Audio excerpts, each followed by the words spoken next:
Hi students, അപ്പൊ നമ്മൾ substitute frame മെത്തേഡാണ് ഡിസ്കസ് ചെയ്തുകൊണ്ടിരുന്നത്. അതിലൊരു പ്രോബ്ലം നമ്മൾ ഡിസ്കസ് ചെയ്തു. അതിന്റെ ഫസ്റ്റ് ഫേസ് നമ്മൾ കംപ്ലീറ്റ് ചെയ്തു.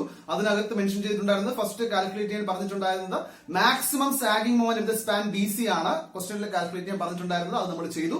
ഇനി നമുക്ക് കാൽക്കുലേറ്റ് ചെയ്യേണ്ടത് minimum sagging moment at mid span of BC. അപ്പൊ മാക്സിമം സാഗിംഗ് മൊമെന്റ് കണ്ടുപിടിച്ചപ്പോൾ നമ്മൾ ആദ്യം ചെയ്തത് എന്തായിരുന്നു? ലോഡിംഗ് കണ്ടീഷൻ, നമ്മുടെ ക്രിട്ടിക്കൽ കണ്ടീഷൻ എന്താണോ ആ ക്രിട്ടിക്കൽ കണ്ടീഷൻ നമ്മൾ കൊടുത്തു. അതിനുശേഷം അവിടെ ഫിക്സഡ് മൊമെന്റ് നമ്മൾ കണ്ടുപിടിച്ചു. ദെൻ ഡിസ്ട്രിബ്യൂഷൻ ഫാക്ടർ കണ്ടുപിടിച്ചു, ഡിസ്ട്രിബ്യൂഷൻ ടേബിൾ വരച്ചു, ബെൻഡിങ് മൊമെന്റ് ഡയഗ്രം വരച്ചു. ഇത്രയാണ് നമുക്ക് ചെയ്യാനുള്ളത്. എല്ലാത്തിനും നമ്മൾ ചെയ്യുന്നത് ഇത് തന്നെയാണ്. പക്ഷേ ഇവിടെ വരുമ്പോൾ നമ്മൾ എന്ത് ചെയ്യേണ്ട ആവശ്യമില്ല, ഡിസ്ട്രിബ്യൂഷൻ ഫാക്ടർ നമ്മൾ വീണ്ടും കണ്ടുപിടിക്കേണ്ട ആവശ്യമില്ല. കാരണം സ്റ്റിഫ്നെസ് എന്ന് പറയുന്ന ആ മെമ്പേഴ്സിനൊക്കെ സെയിം ആണ്, അതൊന്നും വേരി ചെയ്യുന്നില്ല അല്ലെ. ലോഡിംഗ് കണ്ടീഷൻ മാത്രമേ എന്ത് ചെയ്യുന്നുള്ളൂ, വേരി ചെയ്യുന്നുള്ളൂ. ക്രിട്ടിക്കൽ കണ്ടീഷൻ മാത്രം അനുസരിച്ച് ലോഡ് മാത്രം എന്ത് ചെയ്യുന്നുള്ളൂ, വേരി ചെയ്യുന്നുള്ളൂ. അതുകൊണ്ട് തന്നെ ഇനി വീണ്ടും ഡിസ്ട്രിബ്യൂഷൻ ഫാക്ടർ നമ്മൾ എന്ത് ചെയ്യണ്ട, കാൽക്കുലേറ്റ് ചെയ്യണം. അപ്പൊ minimum sagging moment at mid span of BC എന്ന് പറയുന്ന സ്പാനിലുള്ള BC എന്ന സ്പാനിലെ മിനിമം സാഗിംഗ് മൊമെന്റ് ആണ് ക്വസ്റ്റ്യനിൽ കണ്ടുപിടിക്കാൻ പറഞ്ഞിരിക്കുന്നത്. അങ്ങനെയാണെങ്കിൽ അവിടെ ക്രിട്ടിക്കൽ കണ്ടീഷൻ നമ്മൾ എന്ത് പറഞ്ഞു? ആ സ്പാനിന്റെ നിയർ ബൈ ആയിട്ടുള്ള സ്പാൻ, BC എന്ന സ്പാനിന്റെ നിയർ ബൈ ആയിട്ടുള്ള സ്പാൻ ഏതാണോ ആ സ്പാനിൽ നമ്മൾ എന്ത് കൊടുക്കുക? ലൈവ് ലോഡ് കൊടുക്കുക. ലൈവ് ലോഡ് നമ്മൾ എത്രയായിരുന്നു? 16 കിലോ ന്യൂട്ടൺ പെർ മീറ്റർ ആയിരുന്നു നമ്മുടെ ലൈവ് ലോഡ്. ആ ലൈവ് ലോഡ് ആ നിയർ ബൈ സ്പാനിൽ എന്ത് ചെയ്യുക? സബ്സ്റ്റിറ്റ്യൂട്ട് ചെയ്യുക. ഇതാണ് ആദ്യം ചെയ്യേണ്ടത്. അപ്പൊ അങ്ങനെ വരുമ്പോൾ എന്ത് വരും? AB-യിലും നമ്മൾ എക്സ്ട്രാ ഒരു ലൈവ് ലോഡ് വരുന്നു, CD-യിലും നമ്മൾ എന്ത് ചെയ്യുന്നു? ലൈവ് ലോഡ് കൊടുക്കുന്നു. കാരണം നമ്മുടെ ക്രിട്ടിക്കൽ കണ്ടീഷൻ BC എന്ന സ്പാനിലെ മിനിമം സാഗിംഗ് മൊമെന്റ് കണ്ടുപിടിക്കാൻ പറഞ്ഞു കഴിഞ്ഞാൽ എന്ത് ചെയ്യുക? നിയർ ബൈ സ്പാൻ, അതിന്റെ നിയർ ബൈ സ്പാനുകളിലേക്ക് നമ്മൾ എന്ത് കൊടുക്കുന്നു? മൊമെന്റ് ലൈവ് ലോഡ് നമ്മൾ കൊടുക്കുന്നു. അപ്പൊ നമ്മൾ ആദ്യം ഫസ്റ്റ് സ്റ്റെപ്പ് ഇതാണ്. ആ ഫിഗർ നമ്മൾ വരയ്ക്കുക. എല്ലാത്തിലും ഇപ്പം maximum hogging moment at A point എന്ന് പറഞ്ഞാലും maximum sagging moment at A point എന്ന് പറഞ്ഞാലും എല്ലാത്തിലും ഇമ്പോർട്ടന്റ് ആയിട്ടുള്ള കാര്യം ഈ ഫിഗർ വരയ്ക്കുക. ഈ ലോ ഡിസ്ട്രിബ്യൂഷൻ എങ്ങനെയാണ്, ഈ ക്രിട്ടിക്കൽ കണ്ടീഷൻ എങ്ങനെയാണ് എന്നുള്ള കാര്യം മനസ്സിലാക്കുക. അത് മനസ്സിലാക്കി കഴിഞ്ഞാൽ നമുക്ക് പിന്നെ ഇവിടെ ചെയ്യാനായിട്ട് വേറെ ഒന്നുമില്ല. ബാക്കി എല്ലാ കാര്യങ്ങളും വളരെ ഈസിയാണ്. ഫിക്സഡ് മൊമെന്റ് കണ്ടുപിടിക്കാൻ നമുക്ക് വലിയ പ്രശ്നമുള്ള കാര്യമില്ല. UDL ആണ് വരുന്നത് കൊണ്ട് എല്ലാത്തിനും WL² ആണ്. സൈൻ എങ്ങനെയാണ് വരുന്നുള്ള കാര്യം നമ്മൾ ഓൾറെഡി ഡിസ്കസ് ചെയ്തു. ഡിസ്ട്രിബ്യൂഷൻ ഫാക്ടർ നമ്മൾ ഓൾറെഡി കണ്ടുപിടിച്ച് വെച്ചിട്ടുണ്ട്. ഡിസ്ട്രിബ്യൂഷൻ ടേബിൾ എഴുതാൻ നമുക്ക് കൺഫ്യൂഷൻസോ കാര്യങ്ങളോ ഒന്നുമില്ല. മൊമെന്റ് ഡിസ്ട്രിബ്യൂഷൻ മെത്തേഡ് നമുക്ക് കൃത്യമായിട്ട് അറിയാം. തൊട്ട് മുമ്പ് ചെയ്ത കാര്യം നമുക്ക് കൃത്യമായിട്ട് അറിയാമെന്നുണ്ടെങ്കിൽ ഇവിടെ നമുക്ക് എന്ത് ചെയ്യാം? വളരെ ഈസിയായി ഡിസ്ട്രിബ്യൂഷൻ ടേബിൾ നമുക്ക് എന്ത് ചെയ്യാം? പ്രിപ്പയർ ചെയ്യാം. അതുപോലെ തന്നെ ബെൻഡിംഗ് മൊമെന്റ് ഡയഗ്രം നമുക്ക് എന്ത് ചെയ്യാം? വരയ്ക്കാനും വലിയ കോംപ്ലിക്കേഷൻ ഒന്നുമില്ല. വളരെ സിമ്പിൾ ആണ്. അപ്പൊ ആദ്യം എന്ത് ചെയ്യുക? ഇനി അടുത്ത് ഇവിടുത്തെ ഓരോ സ്പാനിലെയും ടോട്ടൽ ലോഡ് നമുക്ക് എടുക്കുമ്പോൾ ശ്രദ്ധിക്കുക, ടോട്ടൽ ലോഡ് ഇവിടെ ലോഡ് വേരിയേഷൻ വരുന്ന എവിടെയാ? AB-യിൽ എടുക്കുക. AB-യിൽ നമ്മൾ എന്ത് വരുന്നുണ്ട്? ഒരു 16 കിലോ ന്യൂട്ടൺ ലൈവ് ലോഡും കൂടെ AB-ലോഡ് നമ്മൾ കൊടുക്കുന്നുണ്ട് അല്ലെ. നിയർ ബൈ സ്പാനിൽ കൊടുക്കുന്നുണ്ട്. ഇവിടെ ഒരു ലൈവ് ലോഡ് 16 കിലോ ന്യൂട്ടൺ വരും. അങ്ങനെയാണെങ്കിൽ AB-യിൽ ആക്ട് ചെയ്യുന്ന ടോട്ടൽ ലോഡ് എന്ന് പറയുന്നത് ഇത്രയാണ്. AB-യിൽ ആക്ട് ചെയ്യുന്ന ടോട്ടൽ ലോഡ് എത്രയായിരിക്കും? ഇവിടെയുള്ള ഡെഡ് ലോഡ് 17 പ്ലസ് 16. 17 പ്ലസ് 16 അപ്പൊ എത്ര കിട്ടി? 33 കിലോ ന്യൂട്ടൺ പെർ മീറ്റർ എന്ന് നമുക്ക് കിട്ടും.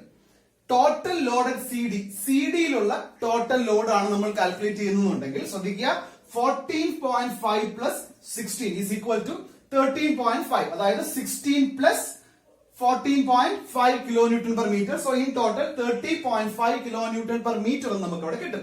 ഇത്രയേ ഉള്ളൂ ലോഡ് കാൽക്കുലേഷൻ. രണ്ടാമത്തെ സ്റ്റെപ്പ് എന്തായിരുന്നു? ലോഡ് കാൽക്കുലേറ്റ് നമ്മൾ ചെയ്തു. ഇനി മൂന്നാമത്തെ സ്റ്റെപ്പ് എന്താ? ഫിക്സഡ് എൻഡ് മൊമെന്റ്സ് കാൽക്കുലേറ്റ് ചെയ്യുക. മൂന്നാമത്തെ സ്റ്റെപ്പ് എന്ന് പറയുന്നത് എന്താണ്? ഫിക്സഡ് എൻഡ് മൊമെന്റ് കാൽക്കുലേറ്റ് ചെയ്യുക. ഫിക്സഡ് മൊമെന്റ് കാൽക്കുലേറ്റ് ചെയ്യുമ്പോൾ നോക്കിയേ, MFAB നമ്മൾ കണ്ടുപിടിക്കണം ആദ്യം. MFAB എന്തായിരിക്കും? -WL²/12 ആണ് എന്നുള്ള കാര്യം നമുക്കറിയാം. അവിടെ W എന്ന് പറഞ്ഞാൽ എന്താ? 16 പ്ലസ് 17 ഇസ് ഈക്വൽ ടു 33. അപ്പൊ 33 into 7² divided by 12 is equal എത്ര കിട്ടി?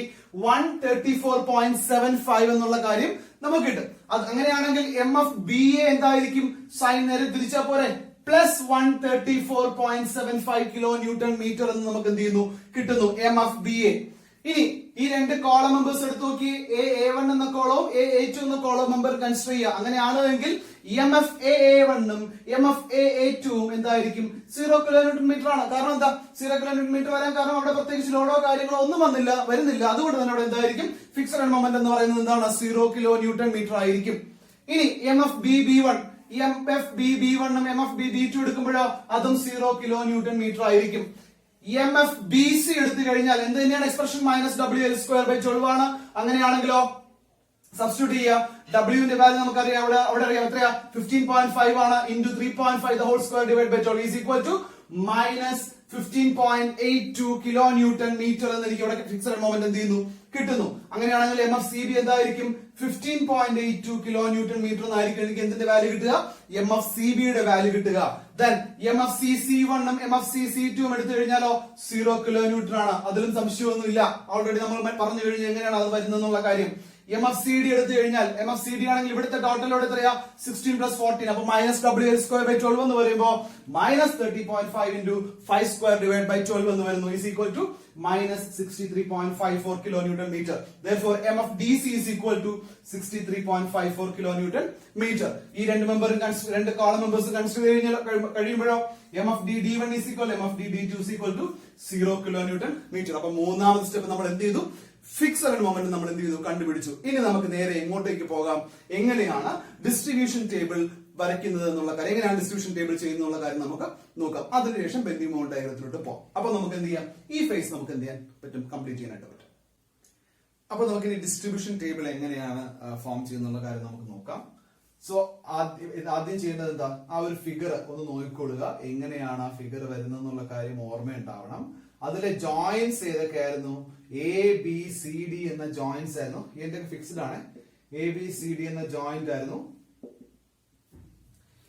മെമ്പേഴ്സ് സെലക്ട് ചെയ്യുമ്പോൾ ശ്രദ്ധിക്കുക, AA1, AA2, then AB. Member select ചെയ്യുമ്പോൾ ശ്രദ്ധിക്കേണ്ടത് എങ്ങനെയാണെന്നുള്ള കാര്യം ഞാൻ പറഞ്ഞിട്ടുണ്ടായിരുന്നു. അപ്പൊ എല്ലാ ജംഗ്ഷനിലും ഇപ്പൊ ഇവിടെ AB ആണെങ്കിൽ BA, ഇവിടെ BC ആണെങ്കിൽ ഇവിടെ CB, ഇവിടെ CD ആണെങ്കിൽ ഇവിടെ DC. ഇനി അത് എങ്ങനെ വരും, AA1, AA2, AB. ഞാൻ ആദ്യം A എന്ന ജോയിന്റ് എടുക്കുമ്പോൾ AA1 എടുത്തു, AA2 എടുത്തു, AB എടുത്തു. Then B എന്ന ജോയിന്റ് എടുക്കുമ്പോൾ ഫസ്റ്റ് വൺ ഈസ് BA ഞാൻ എടുത്തു, B1, B2 എടുത്തു, then BC എടുത്തു. C എന്ന ജോയിന്റ് എടുക്കുമ്പോൾ ആദ്യം CB ഞാൻ എടുത്തു, അതുപോലെ തന്നെ C1 എടുത്തു, C2 എടുത്തു, then CD. അതുപോലെ തന്നെ D എന്ന ജോയിന്റ് എടുക്കുമ്പോൾ ഫസ്റ്റ് വൺ ഏതാ, DC ഞാൻ സെലക്ട് ചെയ്തു, ദെൻ D1 സെലക്ട് ചെയ്തു, D2 സെലക്ട് ചെയ്തു. അങ്ങനെ ഞാൻ ഓരോ മെമ്പേഴ്സും എടുത്തു. ഇനി ആ ഓരോ മെമ്പേഴ്സിന്റെയും ഡിസ്ട്രിബ്യൂഷൻ ഫാക്ടർ എന്താണ് എന്നുള്ള കാര്യം നമ്മൾ ഓൾറെഡി കണ്ടുപിടിച്ച് വെച്ചിട്ടുണ്ട്. ഓരോ മെമ്പേഴ്സിന്റെയും ഡിസ്ട്രിബ്യൂഷൻ ഫാക്ടർ എന്താണ് എന്നുള്ള കാര്യം കണ്ടുപിടിച്ചിട്ടുണ്ട്. ആ ഡിസ്ട്രിബ്യൂഷൻ ഫാക്ടർ അതുപോലെ ഞാൻ എടുത്ത് എഴുതി. ഓക്കെ, തൊട്ട് മുമ്പ് ചെയ്തതുപോലെ തന്നെ ഈ ഓർഡറിനനുസരിച്ച് നമ്മൾ ഡിസ്ട്രിബ്യൂഷൻ ഫാക്ടർ കണ്ടുപിടിച്ചപ്പോൾ ഇതേ ഓർഡർ അല്ല ഞാൻ ഫോളോ ചെയ്തിട്ടുണ്ടായിരുന്നത്. അപ്പൊ ആ ഓർഡർ ശ്രദ്ധിച്ചോടുക. ഓരോ കറസ്പോണ്ടിങ് മെമ്പേഴ്സിന്റെയും ഡിസ്ട്രിബ്യൂഷൻ ഫാക്ടർ എത്രയാണ്, ഇപ്പൊ A1 ഡിസ്ട്രിബ്യൂഷൻ ഫാക്ടർ എത്രയാണ് അതിന് കറസ്പോണ്ടിങ് ആയിട്ട് എഴുതുക, A2 അതിന് കറസ്പോണ്ടിങ് ആയിട്ട് എഴുതുക. ഓരോ മെമ്പേഴ്സിന്റെയും ഡിസ്ട്രിബ്യൂഷൻ ഫാക്ടർ എന്ത് ചെയ്തു, അതിന് കറസ്പോണ്ടിങ് ആയിട്ട് ഞാൻ എഴുതി. ഇനി ഫിക്സഡ് ആൻഡ് മൊമെന്റ് ഞാൻ കാൽക്കുലേറ്റ് ചെയ്ത് വെച്ചിട്ടുണ്ട്. തൊട്ട് മുമ്പായിട്ട് ഞാൻ ഫിക്സഡ് ആൻഡ് മൊമെന്റ് ഞാൻ കാൽക്കുലേറ്റ് ചെയ്തു. ആ തൊട്ട് മുമ്പ് ഞാൻ കാൽക്കുലേറ്റ് ചെയ്ത ഫിക്സഡ് ആൻഡ് മൊമെന്റ്സ്, അതായത് മാക്സിമം മിനിമം സാഗിങ് മൊമെന്റിന്റെ കണ്ടീഷൻ വെച്ച് ലോഡ് കണ്ടീഷൻ വെച്ചിട്ട് ഞാൻ എടുത്തിട്ടുള്ള ഫിക്സഡ് ആൻഡ് മൊമെന്റ്സ് ഞാൻ എന്ത് ചെയ്യാണ്, ഓരോന്നായിട്ട് ഞാൻ ഇവിടെ മാർക്ക് ചെയ്യാണ്. A1 എന്ന മെമ്പറിന്റെ എന്തായിരിക്കും, A2ന്റെ എന്തായിരിക്കും, ABയുടെ എന്തായിരിക്കും, ഓരോന്നിന്റെ വാല്യൂ അറിയാം. ആ ഓരോ മെമ്പറിന് കറസ്പോണ്ടിങ് ആയിട്ടും എന്തെടുത്ത് എഴുതുക, അതിന്റെ ഫിക്സഡ് ആൻഡ് മൊമെന്റ് വാല്യൂ ഞാൻ എന്ത് ചെയ്യുന്നു, എടുത്ത് എഴുതുകയാണ്. ആ വാല്യൂ ഞാൻ പ്രത്യേകിച്ച് പറയേണ്ട ആവശ്യമില്ല, തൊട്ട് മുമ്പ് എഴുതിയതാണ്. അത് ഇങ്ങോട്ടേക്ക് പ്ലോട്ട് ചെയ്യുക. ABയുടേത് മൈനസ് 134.75 ആണെങ്കിൽ BAയുടേത് 134.75 ആണ്, പ്ലസ് ആണ്. ആ സൈൻ മാറുന്നത് മാറിപ്പോകരുത്. ഇനി അടുത്ത് ബാലൻസിങ് മൊമെന്റ് എഴുതുമ്പോൾ ശ്രദ്ധിക്കേണ്ട കാര്യം എന്താ, ഇവിടെയുള്ള ടോട്ടൽ മൊമെന്റ് എത്രയാന്നുള്ള കാര്യം നോക്കുക. ഇവിടെയുള്ള ടോട്ടൽ മൊമെന്റ് എത്രയാ, മൈനസ് 134.75 ആണ്. അവിടെയുള്ള ടോട്ടൽ മൊമെന്റ് മൈനസ് 134.75 ആണ് അല്ലെ. അപ്പൊ അങ്ങനെയാണെങ്കിൽ ബാലൻസിങ് മൊമെന്റ് എഴുതുമ്പോൾ എന്താ ചെയ്യേണ്ടത്, ഈ കിട്ടിയ സൈനിനെ നേരെ എന്ത് ചെയ്യുക, ആ സൈൻ ചേഞ്ച് ചെയ്യുക. അപ്പൊ പ്ലസ് 134.75 എന്നാവും അല്ലെ. ഇനി ആ സൈൻ, ആ കിട്ടിയ വാല്യൂവിനെ കൊണ്ട് ഓരോ കറസ്പോണ്ടിങ് ഡിസ്ട്രിബ്യൂഷൻ ഫാക്ടർ മൾട്ടിപ്ലൈ ചെയ്യാം. ഇവിടെയുള്ള ആദ്യം ഞാൻ A എന്ന ജോയിന്റ് എടുക്കുന്നത്, ഇവിടുത്തെ എനിക്ക് കിട്ടുന്ന നെറ്റ് മൊമെന്റ് എന്ന് പറയുന്നത് എത്രയാണ്, 134.75 ആണ്. അതിന്റെ സൈൻ ചേഞ്ച് ചെയ്യുമ്പോൾ പ്ലസ് 134.75 എന്നായി. സോ 134.75 into 0.263 എനിക്ക് എത്ര കിട്ടും, 35.43 എന്ന് കിട്ടും. അതുപോലെ ഇവിടെയുള്ള ഓരോന്നിനും കറസ്പോണ്ടിങ് ആയിട്ട് എന്ത് ചെയ്യാം, മൾട്ടിപ്ലൈ ചെയ്ത് എഴുതുക. ഇനി ഞാൻ അടുത്ത് ഈ B എന്ന ജോയിന്റ് എടുക്കുന്നു. അവിടുത്തെ എനിക്ക് ടോട്ടൽ മൊമെന്റ് എത്ര കിട്ടും, 134.75 മൈനസ് 15.82 ചെയ്യുമ്പോൾ എനിക്കൊരു വാല്യൂ കിട്ടും അല്ലെ. ആ കിട്ടിയ വാല്യൂ ഇൻറ്റു ഓരോ കറസ്പോണ്ടിങ് ഡിസ്ട്രിബ്യൂഷൻ ഫാക്ടർ മൾട്ടിപ്ലൈ ചെയ്യുക, അതിന് കറസ്പോണ്ടിങ് ആയിട്ട് വരുന്ന ഓരോ മെമ്പറിനും കറസ്പോണ്ടിങ് ആയിട്ട് വരുന്ന വാല്യൂ എഴുതുക. സൈൻ ചേഞ്ച് ചെയ്യാൻ മറക്കരുത്. ഇവിടെ വരുമ്പോൾ എനിക്ക് കിട്ടുന്ന പ്ലസ് വാല്യൂ ആണ്, അതുകൊണ്ടാണ് ഇവിടെ വന്നപ്പോ ഒക്കെയും എന്തായി നെഗറ്റീവ് വാല്യൂ ആയത്. സോ ഇനി അടുത്തോ ഇവിടെ വരുമ്പോഴോ 15.82 മൈനസ് 63.54 വരുമ്പോ എനിക്ക് മൈനസ് 40 പോയിന്റ് സംതിങ് എന്നൊരു വാല്യൂ എനിക്ക് ഇവിടെ വരും. 48 മൈനസ് 43 പോയിന്റ് സംതിങ് ആയിരിക്കും, എനിക്ക് 42 പോയിന്റ് സംതിങ് ഒക്കെ ആയിരിക്കും എനിക്ക് ഇവിടെ വാല്യൂ ആയിട്ട് കിട്ടുക. സോ ആ കിട്ടുന്ന വാല്യൂവിനെ എന്ത് ചെയ്യുക, കറസ്പോണ്ടിങ് ഓരോ ഡിസ്ട്രിബ്യൂഷൻ ഫാക്ടർ കൊണ്ട് എന്ത് ചെയ്യുന്നു, മൾട്ടിപ്ലൈ ചെയ്യുന്നു. ഇതേ മൈനസ് എന്ത് ചെയ്യാം, 15.82 മൈനസ് 63.54 ചെയ്യുമ്പോൾ എനിക്കൊരു വാല്യൂ കിട്ടും. ആ value into corresponding distribution factor ഞാൻ മൾട്ടിപ്ലൈ ചെയ്യുന്നു. മൾട്ടിപ്ലൈ ചെയ്തതിനു ശേഷം എന്ത് ചെയ്യുകയാണ്, താഴേക്ക് ഓരോന്നായിട്ട് ഞാൻ എന്ത് ചെയ്യുന്നു, മൾട്ടിപ്ലൈ ചെയ്ത് എഴുതുകയാണ്. ഓക്കെ, ദെൻ അതിനുശേഷം നേരെ എങ്ങോട്ടേക്ക് പോവുക, ഡി എന്ന ജോയിനിലോട്ട് പോവുക. ഡി എന്ന ജോയിനിലുള്ള നെറ്റ് മൊമെന്റ് എന്ന് വെച്ചാൽ എത്രയാ, 63.54 ആണ്. സൈൻ ചേഞ്ച് ചെയ്യുക, അപ്പൊ മൈനസ് 63.54 ആകും. കറസ്പോണ്ടിങ് ഡിസ്ട്രിബ്യൂഷൻ ഫാക്ടർ കൊണ്ട് എന്ത് ചെയ്യുക, മൾട്ടിപ്ലൈ ചെയ്യുക, എഴുതുക. അപ്പൊ ഡിസ്ട്രിബ്യൂഷൻ ബാലൻസിംഗ് മൊമെന്റ് കഴിഞ്ഞാൽ അടുത്ത നമ്മുടെ സ്റ്റെപ്പ് എന്തായാലും ചെയ്തത് ക്യാരി ഓവർ മൊമെന്റ് കണ്ടുപിടിക്കുകയാണ്. അപ്പൊ ഓരോ ജംഗ്ഷനിലായിരിക്കും നമ്മൾ ക്യാരി ഓവർ ചെയ്യുന്നത് അല്ലെ. അപ്പൊ നോക്കി ഇവിടെ നോക്കി 63.73 ഇങ്ങോട്ട് ക്യാരി ഓവർ ചെയ്യുന്നു. അപ്പൊ എന്തായി 31.86 കിട്ടി. മൈനസ് 46.50 ആണ് ഇവിടെ കിട്ടിയ വാല്യൂ. അതിന് ഇങ്ങോട്ടേക്ക് ക്യാരി ഓവർ ചെയ്യുമ്പോൾ മൈനസ് 23.25 എന്ന് കിട്ടും. അതുപോലെ ഈ ജംഗ്ഷനിലും എന്ത് ചെയ്യുക, ക്യാരി ഓവർ ചെയ്യുക. 9.54 ഇങ്ങോട്ട് ക്യാരി ഓവർ ചെയ്യുമ്പോൾ 4.77 എന്ന് കിട്ടും. മൈനസ് 20.57 ക്യാരി ഓവർ ചെയ്യുമ്പോൾ മൈനസ് 10.28 എന്ന് കിട്ടും. അതുപോലെ ഇവിടെ മൈനസ് 23.82 ക്യാരി ഓവർ ചെയ്യുമ്പോൾ മൈനസ് 11.91 കിട്ടുന്നു. 14.31 ക്യാരി ഓവർ ചെയ്യുമ്പോൾ 7.15 എന്ന് കിട്ടും. അപ്പൊ ഇനി ക്യാരി ഓവർ കിട്ടിക്കഴിഞ്ഞാൽ വീണ്ടും ഇവിടെയുള്ള നെറ്റ് മൊമെന്റ് എത്രയാണെന്ന് നോക്കുക. അപ്പൊ ഇവിടെ വരുമ്പോൾ എത്രയാണ് വരുന്നത്, മൈനസ് 23.25 ആണ് വരുന്നത്. ബാലൻസിംഗ് മൊമെന്റ് കണ്ടുപിടിക്കാൻ പോകുന്നത്. അപ്പൊ മൈനസ് 23.25 കിട്ടി കഴിഞ്ഞാൽ എന്ത് ചെയ്യുക, അതിന്റെ സൈൻ ചേഞ്ച് ചെയ്തതിനു ശേഷം വീണ്ടും ഡിസ്ട്രിബ്യൂഷൻ ഫാക്ടർ കൊണ്ട് മൾട്ടിപ്ലൈ ചെയ്യുന്നു, ഇവിടെ എഴുതുന്നു. ഇവിടെയും കിട്ടിയ ഇവിടെയും 23.25 ഇൻറ്റു ഇത് മൾട്ടിപ്ലൈ ചെയ്യുന്നു, ഇവിടെ എഴുതുന്നു. അപ്പൊ സൈൻ ചേഞ്ച് ചെയ്യാൻ മറക്കരുത്. ഇവിടെ എനിക്ക് നെറ്റ് എത്ര കിട്ടും, 36 പോയിന്റ് സംതിങ് ആയിരിക്കും ഇവിടെ കിട്ടില്ല. 31.86 പ്ലസ് 4.77 എന്ന് പറയുമ്പോൾ 36 പോയിന്റ് സംതിങ് വരുമായിരിക്കാം. ആ വാല്യൂ നോക്കിക്കൊള്ളുക. അപ്പൊ അതേ ഇൻറ്റു കറസ്പോണ്ടിങ് ഇവിടെയുള്ള ഡിസ്ട്രിബ്യൂഷൻ ഫാക്ടർ മൾട്ടിപ്ലൈ ചെയ്യുന്നു, എന്ത് ചെയ്യുന്നു, ആ വാല്യൂ ഇവിടെ എഴുതുന്നു. എഴുതുമ്പോൾ ശ്രദ്ധിക്കുക, ഇത് രണ്ടും കൂടെ ആഡ് ചെയ്യുമ്പോൾ എനിക്ക് കിട്ടുന്നത് പോസിറ്റീവ് വാല്യൂ ആണ്. അപ്പൊ ഞാൻ സൈൻ ചേഞ്ച് ചെയ്യുന്നു. സൈൻ ചേഞ്ച് ചെയ്തതിനു ശേഷമാണ് ഇവിടെ എന്ത് ചെയ്യുക, ഈ ഓരോ ഡിസ്ട്രിബ്യൂഷൻ ഫാക്ടറിനെ കൊണ്ട് ഞാൻ എന്ത് ചെയ്യുന്നത്, മൾട്ടിപ്ലൈ ചെയ്യുന്നത്. അങ്ങനെ ഞാൻ ഇവിടെയും എന്ത് എഴുതി, ബാലൻസിംഗ് മൊമെന്റ് ത്രൂ ഔട്ട് അങ്ങ് എഴുതുകയാണ്. നേരത്തെ ചെയ്തതുപോലെ തന്നെ മാറ്റമൊന്നുമില്ല, വളരെ സിമ്പിൾ ആണ്. ഇച്ചിരി കോൺസെൻട്രേഷൻ കൂടുതലായിട്ട് കൊടുക്കുക, കുറച്ച് കോൺസെൻട്രേഷൻ എന്ത് ചെയ്യുക, കൂടുതലായിട്ട് കൊടുക്കുക. ദെൻ ഇനി അടുത്ത് എന്ത് ചെയ്യുക, ക്യാരി ഓവർ മൊമെന്റ്. എങ്ങനെ ക്യാരി ഓവർ മൊമെന്റ് എഴുതാൻ പറ്റും, ഓരോ ജംഗ്ഷനിലും ഉള്ള മൊമെന്റ് നേരെ പകുതി എടുത്ത് എന്ത് ചെയ്യുക, എടുത്തെഴുതുക. അപ്പൊ ഇവിടെ മൈനസ് 14.32 ആണെങ്കിൽ ഇങ്ങോട്ട് ക്യാരി ഓവർ ചെയ്യുക. 10.9 ആണെങ്കിൽ ഇവിടെ ഇങ്ങോട്ട് ക്യാരി ഓവർ ചെയ്യുക. ഓരോ ജംഗ്ഷനിലും നമ്മൾ എന്ത് ചെയ്തു, ക്യാരി ഓവർ മൊമെന്റ് കൊടുത്തു. വീണ്ടും ഒരു പ്രാവശ്യം നമ്മൾ എന്ത് ചെയ്യും, ബാലൻസിംഗ് മൊമെന്റ് നമ്മൾ എന്ത് ചെയ്യുന്നു, എടുക്കുന്നു. അപ്പൊ ബാലൻസിംഗ് മൊമെന്റ് എടുത്തു കഴിഞ്ഞാൽ എങ്ങനെയാ ബാലൻസിംഗ് മൊമെന്റ് വരുന്നത് നമുക്ക് അറിയാലോ. ഇവിടുത്തെ നെറ്റ് മൊമെന്റ് സൈൻ ചേഞ്ച് ചെയ്യുന്നു, ഇൻറ്റു ഡിസ്ട്രിബ്യൂഷൻ ഫാക്ടർ മൾട്ടിപ്ലൈ ചെയ്യുന്നു, ഇവിടെ എഴുതുന്നു. ദെൻ അതുപോലെ തന്നെ ഇവിടെയും നെറ്റ് മൊമെന്റ് എടുക്കുന്നു. ഇവിടെ പ്ലസ് ആയിരിക്കും വരിക, സോ സൈൻ ചേഞ്ച് ചെയ്യും, മൈനസ് ആവും. അപ്പൊ നമ്മൾ ഓർമ്മിക്കുക, ബാലൻസിംഗ് മൊമെന്റ് വരുമ്പോൾ എന്തായിരിക്കും, എല്ലാം നെഗറ്റീവ് ആയിരിക്കും. സോ ഇതേ ഇൻറ്റു കറസ്പോണ്ട് ഡിസ്ട്രിബ്യൂഷൻ ഫാക്ടർ എഴുതുന്നു, നമ്മൾ എന്ത് ചെയ്യുന്നു, ഫൈനൽ ആൻസർ എഴുതുന്നു. അതുപോലെ തന്നെ എന്ത് ചെയ്യുക, ത്രൂ ഔട്ട് ഓരോ ജോയിന്റ്സ് സെലക്ട് ചെയ്യുക. ആ ഓരോ ജോയിന്റ്സിനും ചെയ്യേണ്ട കാര്യങ്ങൾ എന്ത് ചെയ്യുക, ബാലൻസിംഗ് മൊമെന്റ് അതുപോലെ തന്നെ കാൽക്കുലേറ്റ് ചെയ്യുക. ഇനി ബാലൻസിംഗ് മൊമെന്റ് കാൽക്കുലേറ്റ് ചെയ്താൽ എങ്ങോട്ടേക്ക് പോവാം, ടോട്ടൽ മൊമെന്റ് നമുക്ക് കാൽക്കുലേറ്റ് ചെയ്യാം. എന്താ ചെയ്യേണ്ടത്, ഈ മൊമെന്റ്സ് ഒക്കെ ആഡ് ചെയ്ത് ഇവിടെ എഴുതിയാൽ മാത്രം മതി, വേറെ ഒന്നും ചെയ്യണ്ട. അപ്പൊ അങ്ങനെയാണെങ്കിൽ നോക്കുക, എ ബി എന്ന മൊമെന്റ് നമുക്ക് ഇനി അടുത്ത് വരയ്ക്കാൻ പോകുന്നത് ബെൻഡിങ് മൊമെന്റ് ഡയഗ്രാം ആണ്. അപ്പൊ ഈ മൊമെന്റ് നോക്കിക്കോളൂ, ഇത് വെച്ചിട്ടാണ് നമ്മൾ എന്ത് ചെയ്യുക,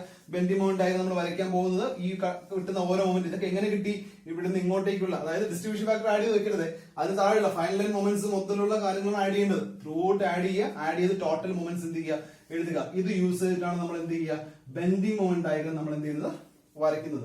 അപ്പൊ ഇത്രയും കാര്യങ്ങൾ നമുക്ക് അറിയാമെങ്കിൽ, അല്ലെങ്കിൽ വളരെ സിമ്പിൾ ആണ്, കുറച്ച് കോൺസെൻട്രേഷൻ ഉണ്ട് എന്നുണ്ടെങ്കിൽ ഒരു പ്രാവശ്യം കൃത്യമായിട്ട് ഈ പ്രോബ്ലം ചെയ്ത് തന്നെ പഠിക്കുക. കാരണം ഇതിപ്പോ നോക്കിക്കൊണ്ടിരുന്നിട്ട് കാര്യമൊന്നുമില്ല, ചെയ്ത് തന്നെ പഠിക്കുക, എങ്കിൽ മാത്രമേ സോൾവ് ചെയ്യാൻ പറ്റുള്ളൂ. അപ്പൊ നമുക്കിനി ഈ ടേബിൾ മനസ്സിലായിട്ടുണ്ടാവുമെന്ന് വിശ്വസിക്കുന്നു. തൊട്ട് മുമ്പ് ചെയ്തതുപോലെ തന്നെയാണ്, ഒരുപാട് ഡീറ്റെയിലോട്ട് ഞാൻ പറഞ്ഞു പോകുന്നില്ല.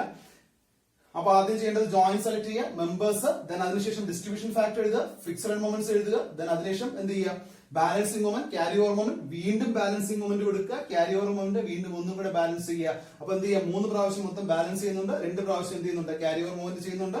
ദെൻ ഫൈനലി എങ്ങോട്ട് ചെയ്യും, ടോട്ടൽ മൊമെന്റ്. ടോട്ടൽ മൊമെന്റ് വെച്ചാൽ ഇത്രയാണ് ആഡ് ചെയ്യേണ്ടത്. ആഡ് ചെയ്യുമ്പോൾ ശ്രദ്ധിക്കുക, ദയവ് ചെയ്ത് ഈ ഡിസ്ട്രിബ്യൂഷൻ ഫാക്ടറും അതിന്റെ കൂടെ ആഡ് ചെയ്ത് വെക്കരുത്. അങ്ങനെ കാണുന്നുണ്ട്, അത് ചെയ്ത് വെക്കരുത്. അത് കോൺസെൻട്രേറ്റ്, ഈ പറഞ്ഞ പോലെ ലാക്ക് ഓഫ് കോൺസെൻട്രേഷൻ കൊണ്ട് സംഭവിക്കുന്ന സാധനമാണ്. അപ്പൊ അതുകൊണ്ട് അങ്ങോട്ടേക്ക് പോകണ്ട. ഫിക്സഡ് മൊമെന്റ് മുതൽ ഇങ്ങോട്ടേക്കുള്ള മൊമെന്റ് ആഡ് ചെയ്യുക, ടോട്ടൽ മൊമെന്റ് എഴുതുക. നമുക്ക് ബെൻഡിങ് മൊമെന്റ് ഡയഗ്രാം വരയ്ക്കാനായിട്ട് ഈ പറയുന്ന മൊമെന്റ്സ് വെച്ചിട്ടാണ് നമ്മൾ എന്ത് ചെയ്യാൻ പോകുന്നത്, ഫൈനൽ ബെൻഡിങ് മൊമെന്റ് ഡയഗ്രാം നമ്മൾ വരയ്ക്കാനായിട്ട് പോകുന്നത്. അപ്പൊ നമുക്ക് ഇനി എങ്ങനെയാണ് ബെൻഡിങ് മൊമെന്റ് ഡയഗ്രാം വരയ്ക്കുന്നത് എന്നുള്ള കാര്യം നോക്കാം. നമുക്ക് ഇനി ലാസ്റ്റ് സ്റ്റെപ്പ് എന്ന് വെച്ചാൽ എന്താ, ബെൻഡിങ് മൊമെന്റ് ഡയഗ്രാം വരയ്ക്കുക. അപ്പൊ ഞാൻ ഡീറ്റെയിൽ ആയിട്ട് എക്സ്പ്ലെയിൻ ചെയ്യാൻ നിൽക്കുന്നില്ല, കാരണം ഓൾറെഡി അത് ഞാൻ എക്സ്പ്ലെയിൻ ചെയ്തിട്ടുണ്ട്.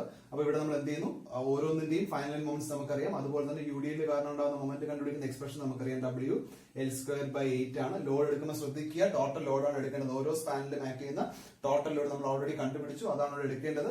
Then will get the bending moment diagram. നമുക്ക് അവിടെ എന്ത് ചെയ്യാം, ബെൻഡിങ് മൊമെന്റ് ഡയഗ്രാം നമുക്ക് എന്ത് ചെയ്യാൻ പറ്റും, അങ്ങനെ വരയ്ക്കാനായിട്ട് പറ്റും.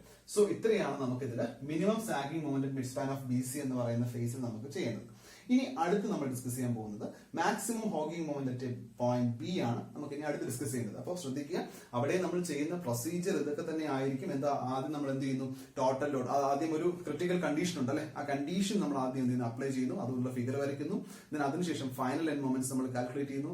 Then we are moving on to the distribution table and then bending moment ആയിരുന്നു നമ്മൾ എന്ത് ചെയ്യുന്നു, വരയ്ക്കുന്നു. അപ്പൊ ഇത്രയാണ് നമുക്ക് അടുത്തും ചെയ്യേണ്ടത്. So next session we will discuss about that.